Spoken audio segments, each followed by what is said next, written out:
at the slide deck, you'll want to go to the very last slide, a thing called tidbits. Okay, I'll explain how that works in a minute. So let's first introduce ourselves. I'd like to hear your name, and if you're able to turn on your camera, that'd be great. And tell me what your major is and what year you are. And let's go popcorn style. Or do you want me to call on ya? My name is Nancy. I am a marketing major. I'm a senior. This is my last semester at San Francisco State. And I will throw it over to Natalia. Hi everyone, my name is Natalia, and I am currently a senior, and I am a business management student, and I hope to pursue, real estate finance upon graduation, and I'll popcorn it over to Isla. Hi everybody, I'm Isla, and I'm a business management major, graduating this semester. Figuring things out, want to do something in sustainability and perhaps start my own business. And I'll popcorn it over to Peter. Thank you, Isla. So my name is Peter. I'm currently a junior. I'm majoring in marketing and finance here at SF State. And I hope to eventually get into some kind of analytical marketing role in some bigger company at first, and then maybe eventually, kind of like Isla, start my own company. But I will bring it over to Elaine. Hi everyone, so my name is Elaine. I am a senior. I am majoring in hospitality and tourism management, and I anticipate to be in event planning in the near future. I'm gonna popcorn it to Kaylee. I'm Kaylee.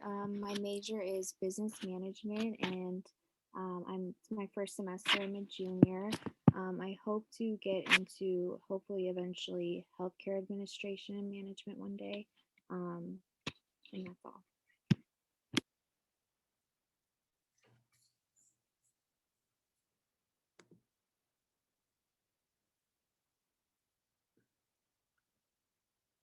Kaylee, you want to pass it on? Yeah, I'm sorry. I didn't know who was next for popcorn. I can go since I haven't gone yet. Okay. Hey everybody, my name is Dan Friedman. I'm a senior studying business management here at SFSU. I used to run a hardware manufacturing and technology business for a few years, and left about a year ago, sold most of my position, and decided to come back to school to finish my degree. So I'm back here at school, and I'm definitely looking forward to this conversation tonight and connecting with you all afterwards.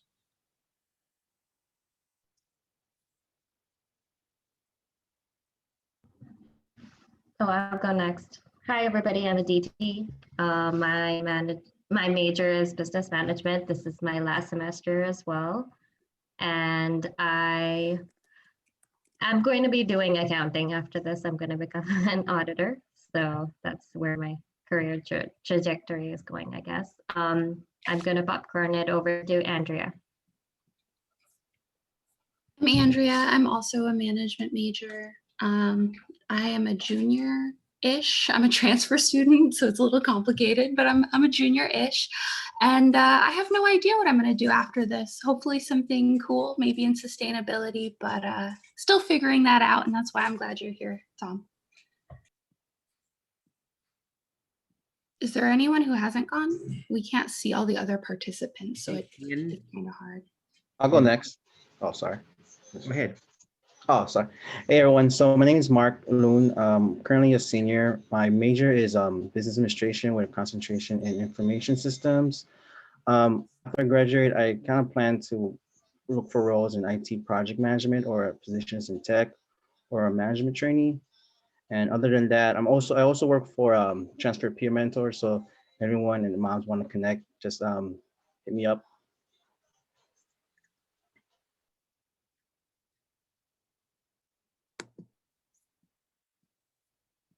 Everyone. Anybody else?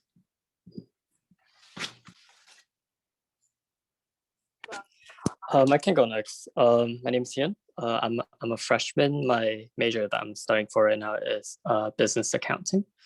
And yeah. Great, thank you.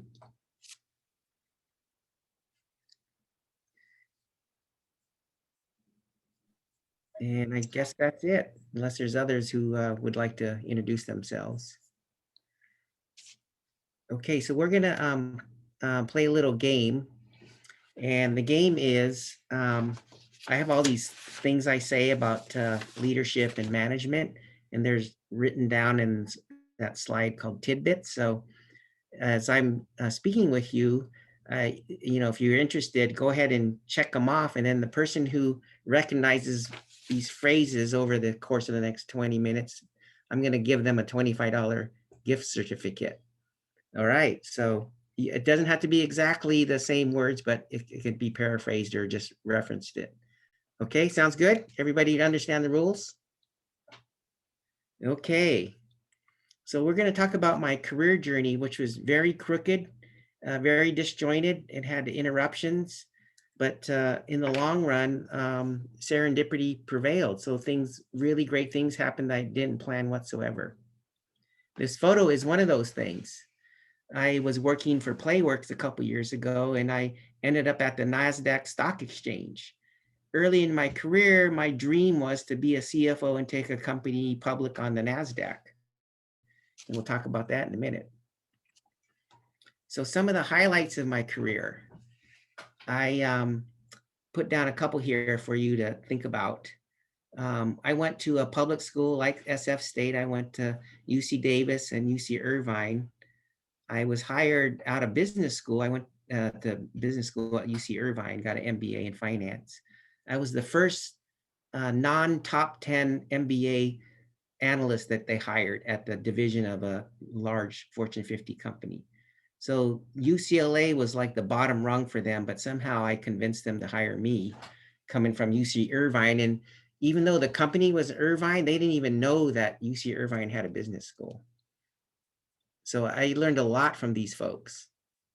As I mentioned, my dream was to go public on NASDAQ, and I did that pretty early in my career as a CFO of Restoration Hardware. And at the time, I was 39 years old. I also was the CFO of 2 or more public companies throughout my career. And then as you'll hear later, I shifted to being a CFO in the nonprofit sector, and I became a nomination. I got nominated for the nonprofit CFO of the year a couple years ago. And if you have any questions in the meantime, feel free to chat. As I mentioned, the career path has been pretty crooked. We had some lowlights during this time period that I'm talking about. I worked for a venture-backed startup that went Chapter 11, but it turned out that that was one of the best experiences I had. The company cratered. It almost went bankrupt and ran out of money, but I learned so much about how business works, how to negotiate, how to work with outside parties, with creditors, with lawyers, with bankers and others. That's the first time I had to lay off a bunch of people. I still have a really vivid memory of making the list and laying off all these people. At one of my companies, we did some bad stuff and the SEC called me up. That's like the worst phone call you want to get when you're a CFO of a public company. That's the federal arm that regulates securities. And then on a personal basis, I got cancer twice in my career. So we'll talk a bit about that in a second. I also got fired more than once. And the reasons I got fired, not so much for my performance, but really it was a culture fit issue, or there was ethical issues at the company I didn't agree with. And then of course the failed strategy as well. So that picture you're seeing, that thing Glow Man, my first time I had cancer, I really leaned on my family and my friends, and both personal and my professional friends, to help me through this period. I had to go on medical leave for 6 months. I had to go through cancer treatment, but I came back from it stronger than I was before I had cancer. So it was obviously a horrible, trying experience, but is really a good thing as I learned to navigate and, really value the help of others. So this is a graphical representation of my career and some of the highlights. So the axis on the bottom, the horizontal axis, is the sort of the year of my career. So I started out here at 0. As you can see, I got a bachelor's degree in something that had nothing to do with my career. So note that, folks, that can't decide what to do.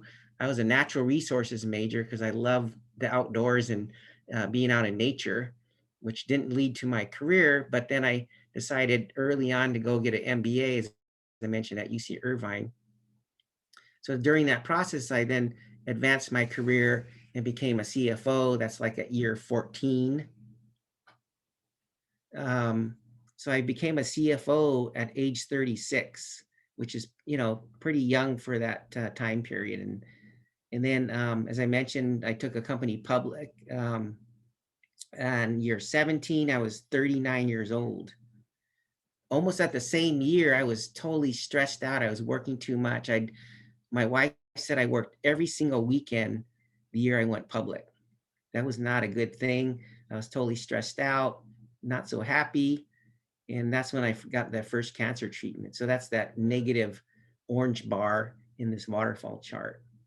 And then shortly thereafter, I decided to change industries. I worked in the retail store business for most of my career, but I said, oh, I got to change my industry. I'm getting stuck in my rut here, working in the retail business for most of my career. So this is during the dot-com boom period. So I went and worked for a crazy internet company, which did a lot of crazy stuff.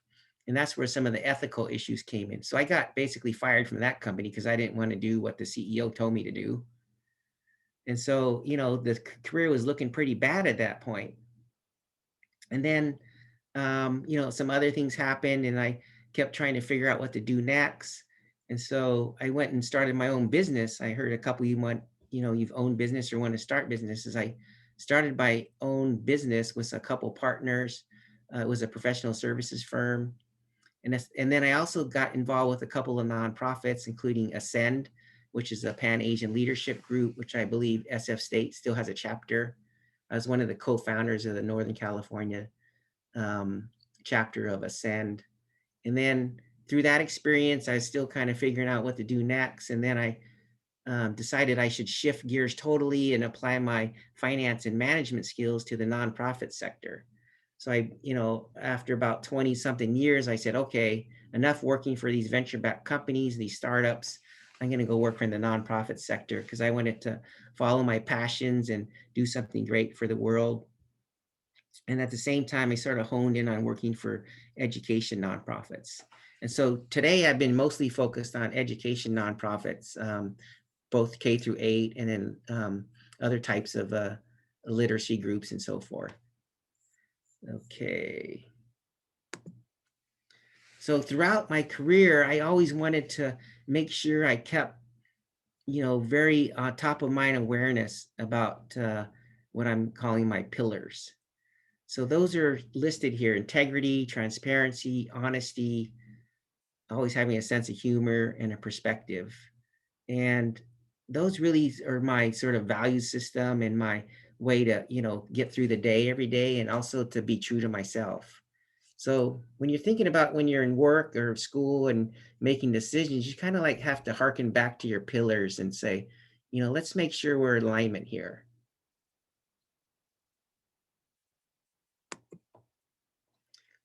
So let's now turn it to how I view career development. And I sort of boil it down to what I call the 3 buckets. So we're going to talk about those 3 buckets. So there's 3 buckets: technical, industry expertise, and leadership. So the first one we'll talk about is the technical bucket. What I've been doing throughout my career, which has really paid great dividends. I've been, continuing to educate myself, to learn. I would read. As I mentioned, I went to business school. I earned some certifications, whatever that is, whether it's your CPA, MBA, MPH, or, Series 7's license, whatever. So I'm always reading. I spent a lot of time reading business articles, newspapers, newsletters, blogs, and all that stuff. So really, it was really trying to, excel at various skill sets and then get outside my comfort zone and learn more myself as well. And then one thing at the bottom really is I was always talking to people and networking. I started networking really young in my career and really had a very curated network. The next bucket is the orange one. So again, this is about learning about your industry, whether it's sustainability, accounting, engineering, healthcare, hospitality, whatever it is, you want to make sure you understand how your industry works. Certainly lots of things are transferable, your skill sets, your knowledge and things, but each time you work in an industry, you kind of have to really dig in and understand how that industry is particular, whether it's regulatory issues, compliance, standards, international or not, how the supply chains work, what the technology applications are. So you really have to dig into understanding the industry. You can do that by, raising your hand, volunteering, communicating with others, attending conferences and convenings, and then again, reading, spending your time reading journals, newsletters, industry papers, and go talk to people, whether you go eat lunch with them, you ask them out to lunch or coffee, and understand, who those folks are in the industry and understanding each of those audience types, whether the lawyers, the bankers, the engineering folks, or whoever it is. So really keep up your knowledge acquisition.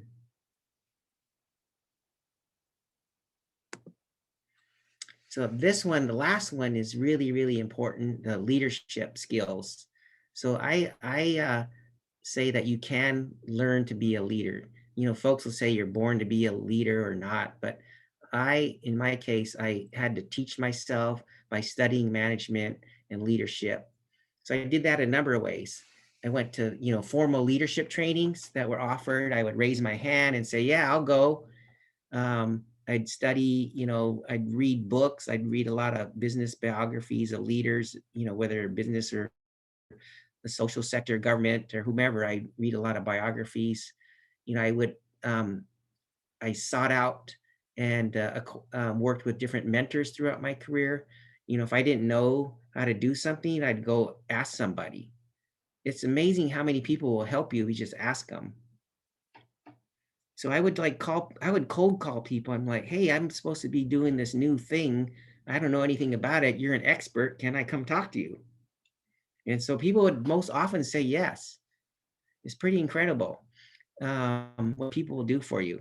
And much like this organization is helping you build your skills and knowledge, once you get into your career, you keep doing the same thing. So I at that point, I sort of learned that I needed help. I needed to get a coach. I needed a board of advisors. You can call it anything you want. Your friends, your network, your consigliere, whatever it is. I have a lead. Have a group of people that I lean on when I needed help with leadership issues or supervising or whatever it is. Technical as well as leadership issues. Again, so part of that really is about networking and, using your ecosystem, if you will, to help advance your career and others. So I always sort of frame it like this. So this is something that actually happened to me early in my career. We had a work emergency. I was at the office by myself on a Sunday night, and we had to issue a press release in the morning. And I'm like, I don't know what to do. How do I make sure I'm going to do the right thing? So I'm like, who am I going to call up 11 o'clock on Sunday when I have to issue a press release first thing in the morning? So as you think about your network and your board of advisors, think about cultivating those relationships so that when the time comes that you got to make a call like this, people will answer the phone or answer your email, text, or whatever, WhatsApp or whatever you're using. So really think about your network and cultivating it and honing it, and work with, spend the time um, working with others.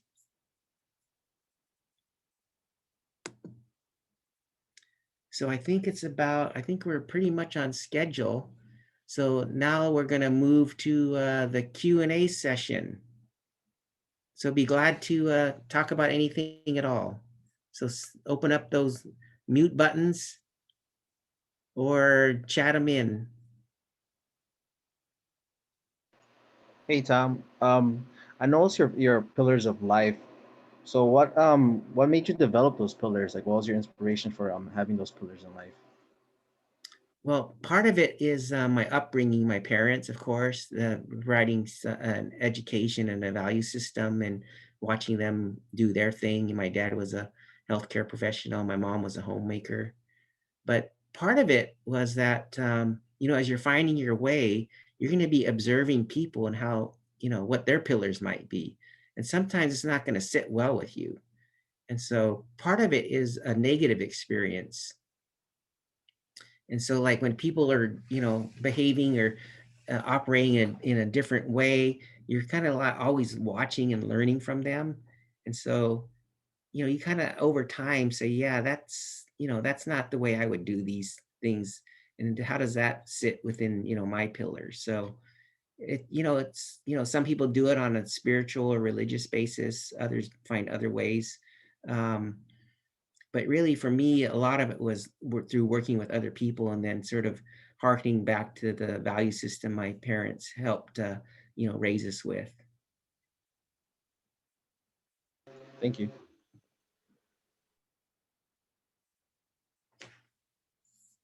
So I'll stop Hi, sharing. Tom. Um, can you talk about the work that you're doing now in the nonprofit and like your duties and how that goes and what started it? Sure. A lot of how I got involved with the nonprofit sector is because of my wife. Um, she's a physician, and she works at a community hospital and has always been um, working with the underserved populations. And then on top of that, I was also influenced greatly by um, a dad I met in my son's school, and his name's Keith. And Keith was also a chief financial officer, but he was always way happier than I was. And the reason for that is because he was working for a nonprofit that he felt very passionate about the mission. And so I was always stressed out and, not happy. And Keith was always much happier. He'd go home for dinner every night. I'd be working to 9 or 10 o'clock every night. And so Keith really showed me that there's a different way to do things, and that if you work in the industry that you're really passionate about, you can really, be happy and be satisfied and also achieve your career objectives. So those are two really strong influences how I got involved.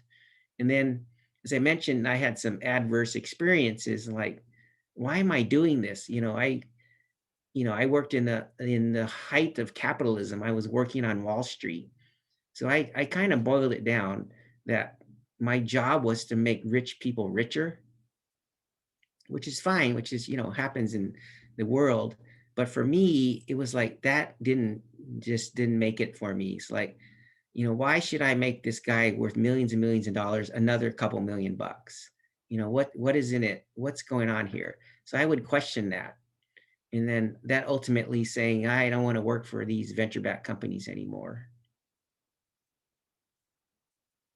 Yeah, definitely. I can see how that doesn't sit with you, and shout out to Keith for showing you a different way.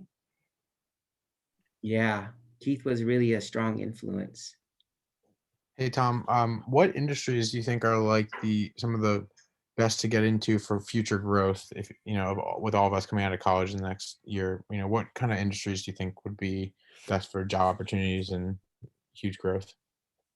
Sure. So well, if you think about it in the really short term, you can sort of if you look how the stock market has been so Volatile. robust over the last year. So a lot of it has to do with how consumers' behavior has changed during the pandemic and how those different industries have really taken off. Um, like even the grocery store business is booming. The food service businesses have really gone up. You know, I was, when I was in college, I worked at a grocery store. That was like the worst place. That was horrible. But then, you weren't an essential worker when I was in college, but now grocery store workers are getting a $5 extra hour pay, because of the pandemic. So they became essential functions in the society. So if you look at sort of how in the very short term, where the industries are really successful, because the successful industries are always hiring and growing. And so if you look at those sort of supply chains and the technology that supports it, I would say lean that way.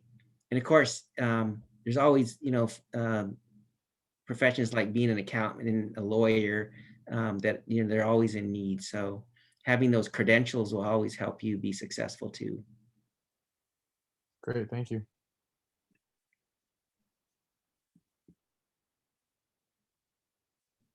So we have a question on the Google form. Someone asked, when you first had an idea to help people, what did you do? Did you start talking to people, or did you meet with a group of friends, or did you go straight to investors and ask for money? Basically, how did you go from idea to having something more tangible? In other words, how do you know what you know? How do you know what you know in order to bear fruit to your ideas? I think that was a few questions. Yeah. So I'm one of these people that likes to research everything first. So I would have an idea or a curiosity. So I'd start reading and trying to understand what, more about that particular subject. And then I would start talking to people. Again, leaning on folks that that are your colleagues and board of advisors and folks in the industry. So I would, study it, I'd read it, I'd subscribe to the same things that people in the industry are reading, whether it's software or engineering or, whatever it is, I would just study it up. Because I've worked in probably 5 different industries throughout my career. So I'm always having to learn the new industry. And so I would use those same techniques, again, research, knowledge acquisition, build your network, and then apply it to that new situation. There's a question in there. Oh, I dropped that. I saw it. Okay. If you could give like a quick description of each industry that you worked in, or like your takeaways from those industries, what would it be? Just so that if all the people here wanted to kind of take a takeaway from all 5 of those industries to get an idea of like, do I want to get into this or not? All right. So this is going to be completely biased, of course. So bear with me. So my first job out of college, I worked for PG&E. And it's a gigantic old line company that was very traditional and very hierarchy driven. And so I was, the young person who didn't like to follow the rules. So I would get in trouble. But I did learn a lot of lessons there about corporate politics and how to work within that framework. Like a bunch of us were complaining about something and we were going to try to like do something with the management, and then the management got wind of it and they transferred all of us to different places so we couldn't collaborate together. So that was my first experience with divide and conquer. Classic strategy, okay, to break up the work group. Then I worked in the retail business.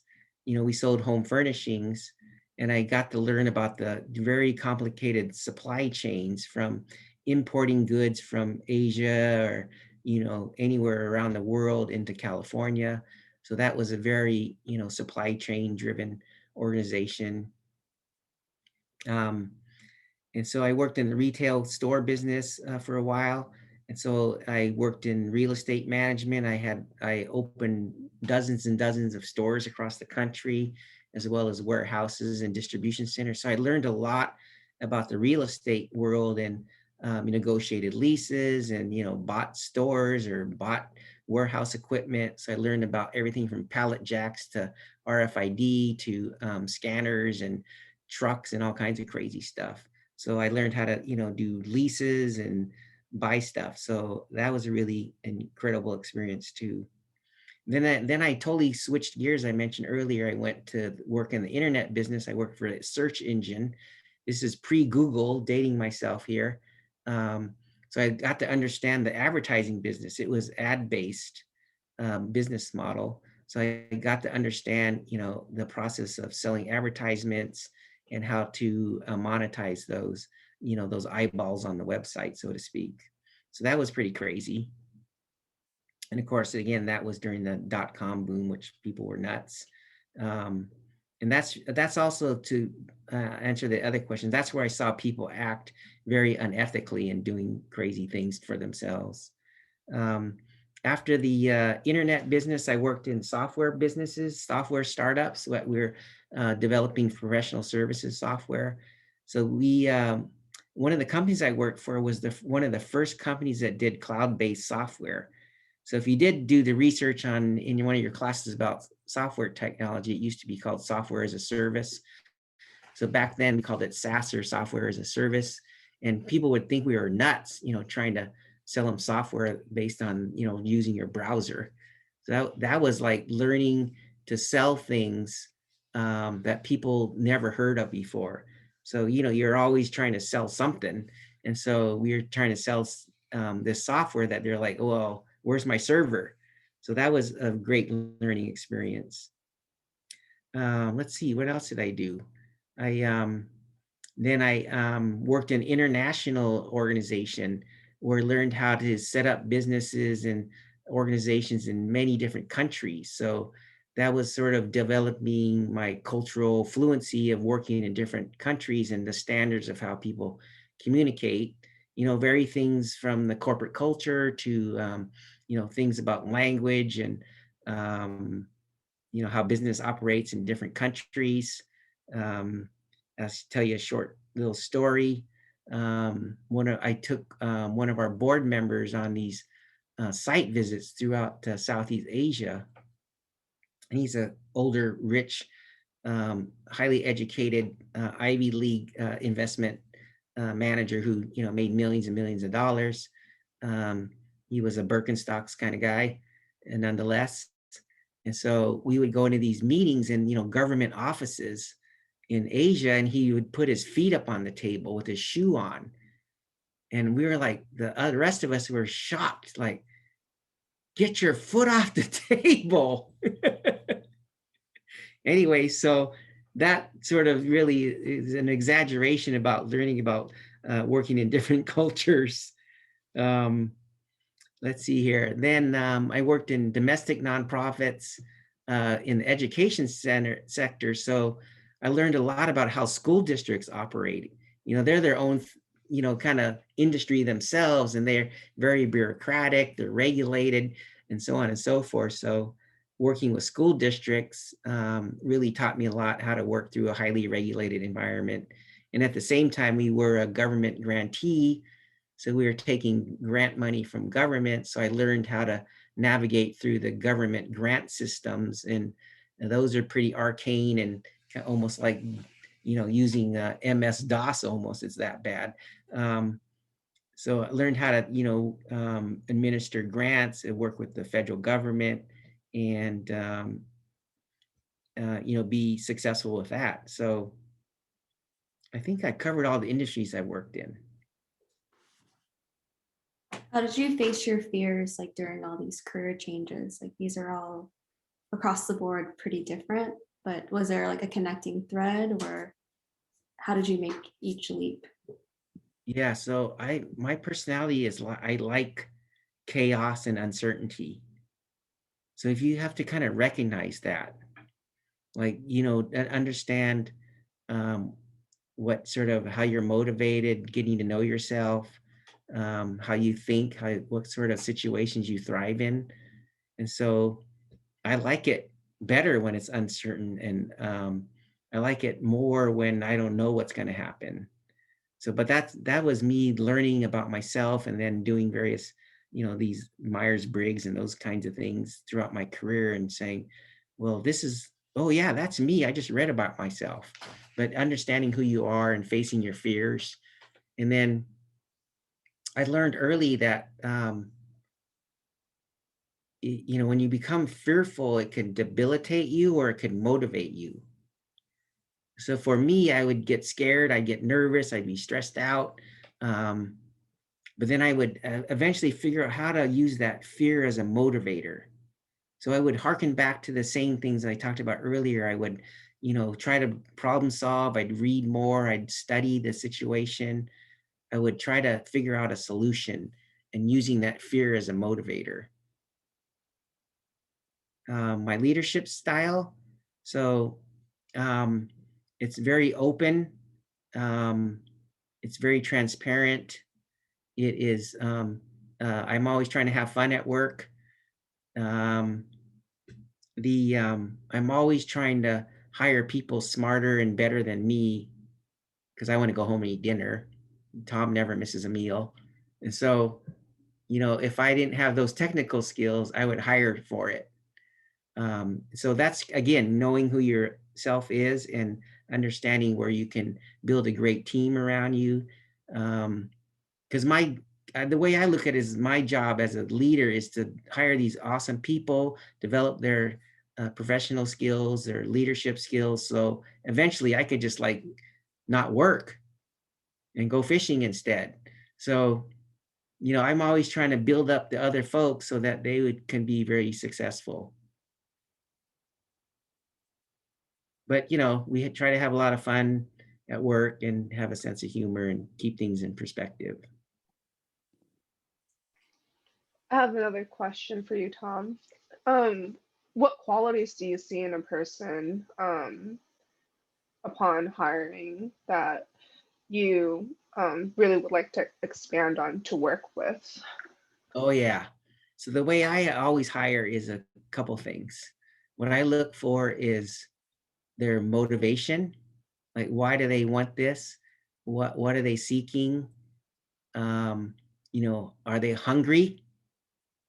I look for their intelligence and their analytical skills, and you know, their creative reasoning skills, or I should say critical reasoning skills. I don't really care if you didn't know about something in the you know, in the particular thing we're working on, but really, do you have the capacity to learn and apply those learnings? Do you have the motivation? Do you have the raw intelligence to be a good contributor to the team? And of course, the fit is important too. Does the person fit in with the organization? And I'll tell you one way I used to do this, which is probably now inappropriate. Since, you know, I was working in an organization that worked in Asia.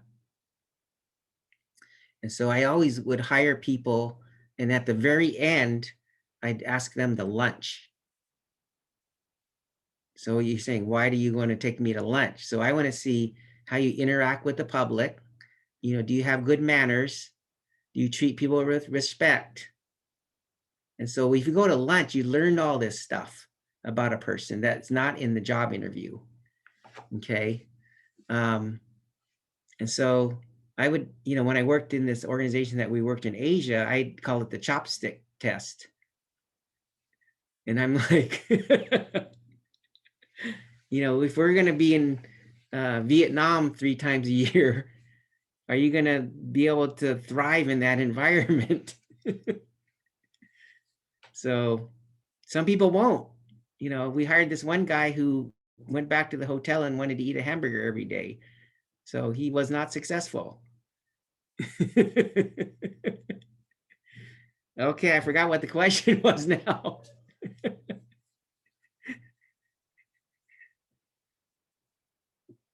Okay, you better bring another one before I say something more inappropriate. Okay, don't tell anybody about doing the chopstick test, okay? That's not cool these days. I think we have a few like people who are interested in becoming entrepreneurs. Like Oh, since you you're do a eating lot a of burger, Kaylee? Great. Okay. Since we have a few people who are interested in being entrepreneurs, and you do a lot of consulting for businesses that are getting started? Like, what's some advice or some tips or some failures you've seen? Sure. So the biggest thing I try to focus on is, does the entrepreneur understand who their customer is? So oftentimes people come up with these ideas, but who are you going to sell it to? What's the market demand? Who are your customer? So really digging in on that is really important. Of course, then you have to do all the usual stuff about, right, understand your, business model, who's paying you, what the pricing is, what your revenue model is, and so on and so forth. And, is how can you grow profitably and, raise capital. So really understanding, your customer is key to any successful business. And people often overlook that. Is there a demand for this?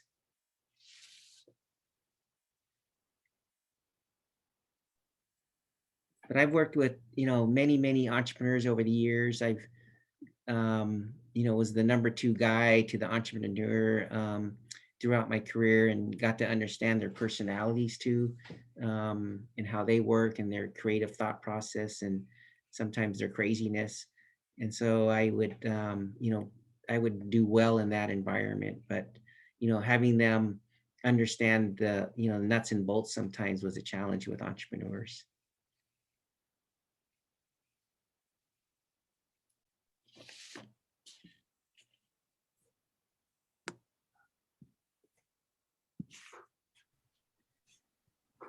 I think, you have a pretty similar experience to some of us where, we go to a state school that can be overlooked sometimes. And, Mhm. A lot of students here are looking to be more hopeful in their career trajectories. And you mentioned that you're like the first public school kid to be the CFO of a Fortune 50 company. What advice do you have for us to motivate us, to really reach for the stars? Because sometimes it feels pretty rough when recruiters don't look at your school. Yeah, so I think what has been successful in my career, and I've seen others do it, is that you find what your secret sauce is, and try to understand your specialness and what brings some difference to the situation, whether it's your personality, your knowledge about the technical aspects, or what can you offer them, and really just don't write your standard cover letter, but really make a connection to what the company is doing. So how does it, when I was talking about my hiring, I was looking for that passion. Like, do you love building and writing software, or whatever the thing is that you love to do, make sure that comes across in your communication to the recruiter and the hiring manager. And then, don't give up. Sometimes it's okay to keep going at them. I can tell you one time I got rejected from a job, and then they told me the reason they rejected me was that I wasn't tough enough. And so I responded in writing about the toughness question. They've already rejected me. So I wrote them a letter telling them about all the horrible things I've had to do in my career, from firing people to closing stores to, some of the things we did in the bankruptcy where people lost money. And but I stayed true to myself in doing all those, sort of nasty things you do in business. But then I sort of articulated in writing to the hiring manager, and they changed their mind and hired me after they rejected me. So that was really about, taught me that, you got to keep trying. You got to really try to understand what they're looking for and address those needs. Because, I'm not Mr. Tough Guy, so I don't come off that way. And so they were looking for Mr. Tough Guy, but they thought I couldn't make those hard decisions, but I showed them otherwise.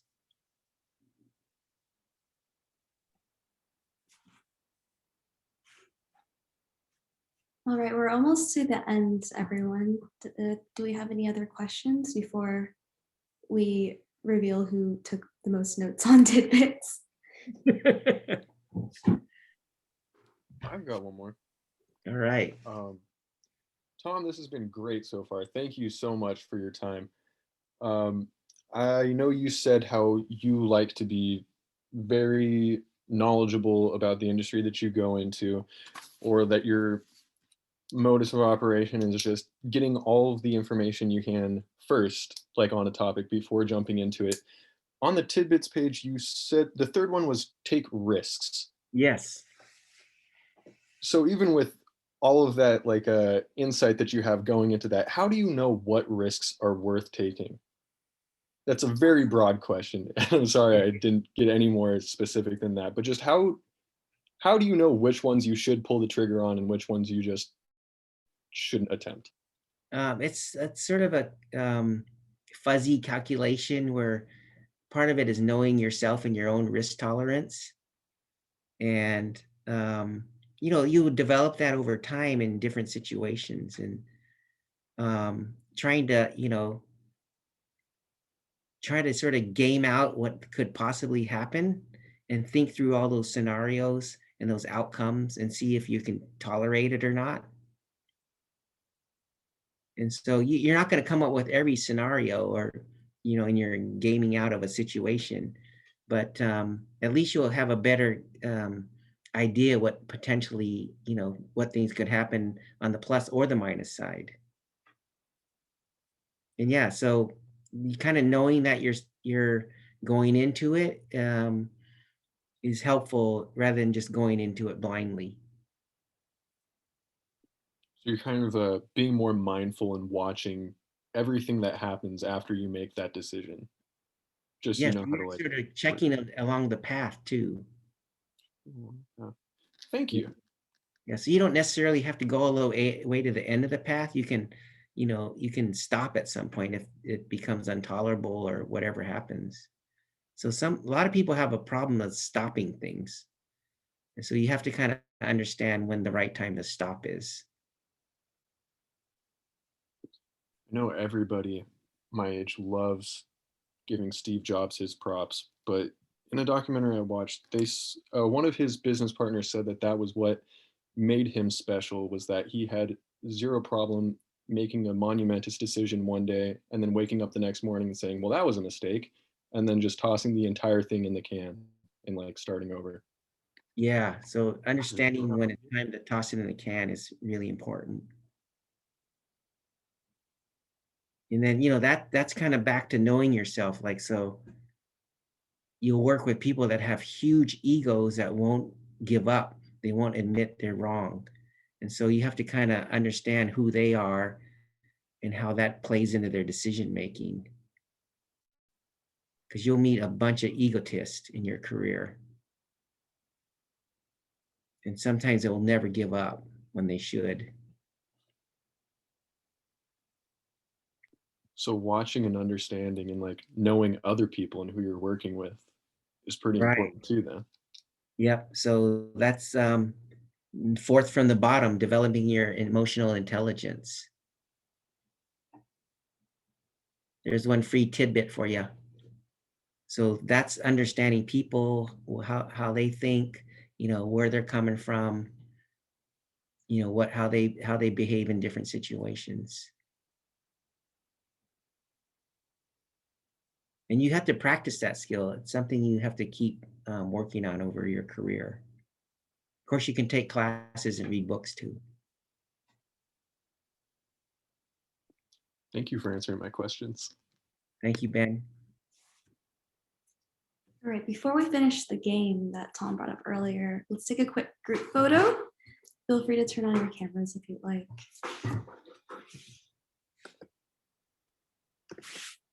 One, two, three.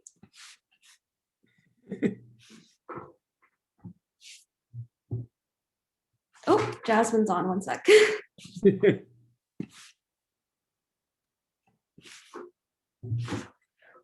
Ben. Oh, Ben showed up, okay. One, two, three.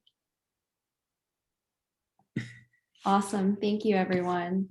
So, Thank you, everyone. Tom, how do you want to facilitate the game? Oh, yeah. So one last thing on that slide, my LinkedIn address is there. Feel free to connect with me. You'll I have about 4,000 connections on LinkedIn. And I've met probably 99% of them in person. So go for it. Try to get to 4,000, but make it real. Just don't add people. And then there's a TED-like talk I did, which talks about a lot of the same things we've been talking about tonight. It's on YouTube. You can watch that when you can't sleep some night. I don't think they can see your slides, but if you could drop the link in the chat. Oh, it's in the slide deck. Oh, okay. We'll share it after to everyone who Okay. attended. Okay, so let's read Definitely out connect with him, you guys, though. He knows everyone, like kind of piggybacking onto what he said earlier about tackling risks. I was going through a really tough situation where I didn't know if I wanted to take a job or not. I had, a job opportunity with like a dream company that I never thought I would ever be able to work at. And he connected me with multiple people who helped me figure out, like, am I going to move across the country to take this job? Or like, helping me navigate that process and consider my risks. And like every single person was like, Tom is the guy to network with. Like, I'll do anything for him. Like, yeah, so these are really great resource. So you guys have the inside scoop right now. Yeah, be glad to help you all. Okay, so anybody want to tell me their numbers or chat them in?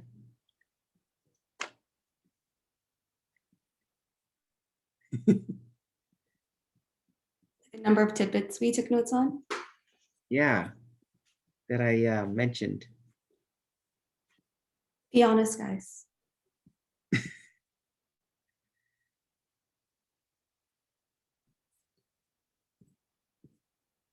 Okay, so you guys aren't very competitive then, huh? That's another quality I look for in a recruitment. How competitive are you?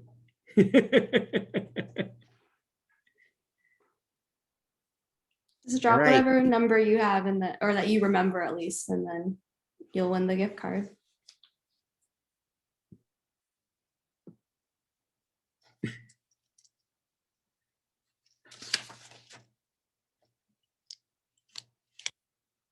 Okay.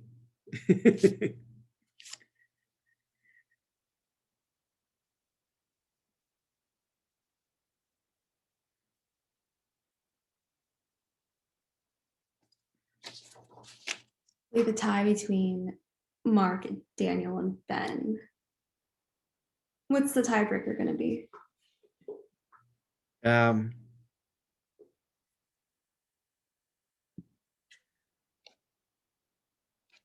got at least, I know I said at least 8. I'm just looking at the list. No, maybe 10. Someone got an 8? Ben? I'll take myself out of the running. I was taking notes too. Well, that's okay. All right, Nancy, I'll let you be the judge here and let me know later. Okay. Between the 3 of you guys, whoever can say a tidbit first will be the winner. Higher to your weaknesses. Oh, shit. All right, we've got a winner. Drop your email, Ben. Thank you, everyone. Awesome. Okay, thank you, everyone. Thanks for hanging in here tonight, and best of luck to you on the upcoming graduation and making it all the way through. Thanks, Tom. Appreciate it. Thank you, Tom. Everyone. Drop your Thank email in the you. chat, Thank you for Ben. coming, everybody.